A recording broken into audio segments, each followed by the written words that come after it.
Image thinking. Xiefeng. Image thinking refers to the process of transforming the appearance of the material world, or a tangible entity, into a pattern, symbol, melody, language, gesture, expression, or sound. For example, activities such as sketching, painting, photography, copying, rubbing, and sculpture express physical objects through patterns. These are all forms of image thinking.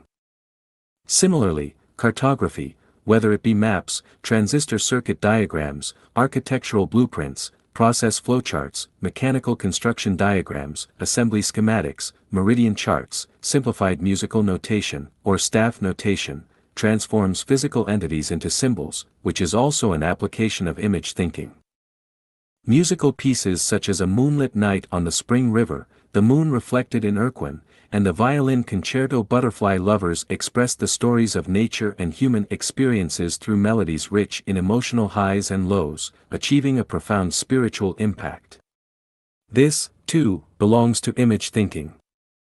The development and evolution of the Chinese language is a result of image thinking.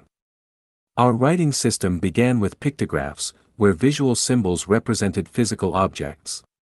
Even today, characters like moon, mountain, stone, field, and water still retain traces of their original pictorial forms. When reading classic literary works such as Romance of the Three Kingdoms, Water Margin, Journey to the West, A Dream of Red Mansions, and Investiture of the Gods, we can vividly see the characters come to life, as if they are standing before us. This is a result of the author's image thinking, through which real people are transformed into literary figures. The 5-animal frolics exercise, created by the renowned physician Hua Tuo to enhance physical health, elevates the imitation of animal movements into a series of postures and gestures, another manifestation of image thinking.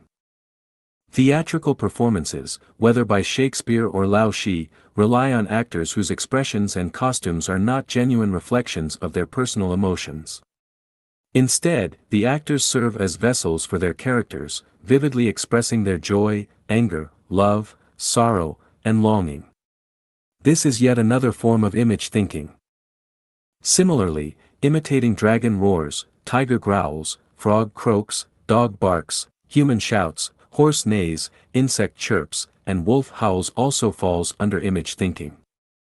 Image thinking is a cognitive process in which physical entities are represented by images to achieve a corresponding effect. For example, sending a photograph to a distant loved one provides comfort, even though the sender is not physically present.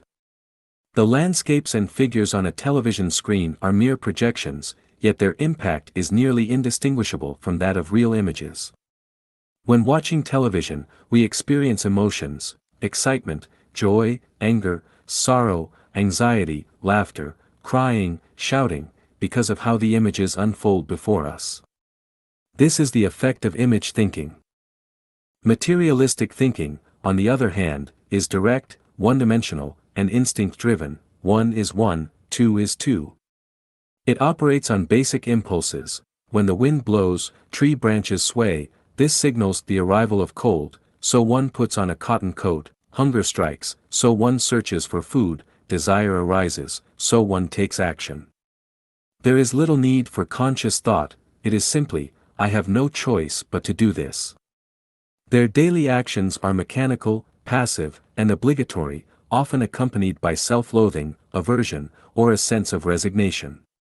They remain confined within a limited space or domain, repeating the same tasks daily, even for a lifetime, much like their ancestors, without creativity, independence, or autonomy. However, those who engage in image thinking are different. They use their minds actively.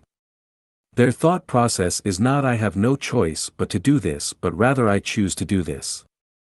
They transcend the physical world and enter the realm of spirit, breaking free from the constraints of time and space. They transform fleeting moments, phenomena, or events into something relatively eternal, thus leading a freer existence than those governed solely by materialistic thinking. It can be said that artistic creation is a process of image thinking. Painting, composing music, cartography, photography, acting, and literary writing all fall within its scope. Image elements transcend reality, the mundane, time and space, and even personal worries. They have a profound effect on the human spirit, elevating one's state of mind. For instance, young fans who decorate their rooms with large posters of their idols experience a form of emotional and spiritual regulation.